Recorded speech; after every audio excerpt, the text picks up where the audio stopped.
كم مرة أقول لك أنت وعمر كمال بطلوا احتفال بدري، بطلوا احتفال قبل ما الجون يتحسب أو قبل ما المكسب يتحسب. ده احتفال ملوش أي لازمة في التاريخ.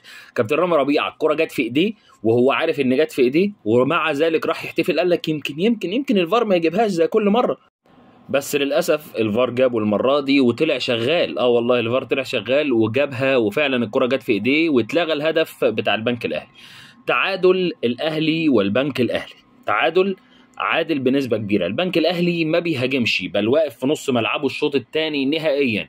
الأهلي بيحاول يهاجم، كهربا ضيع كورة في الدقيقة 85 يعتبر دي الأخطر. أما بقية الماتش كله ماتش كلمة بيض قليل عليه. يعني مفيش كورة، مفيش لعب، مفيش خطورة، مفيش حاجات كتير جدا، رغم ان الاهلي ما فيش الا غير غياب واحد بس، غياب حد واحد بس، وسام ابو علي. لكن مفيش، الاهلي مش موجود، معرفش ليه.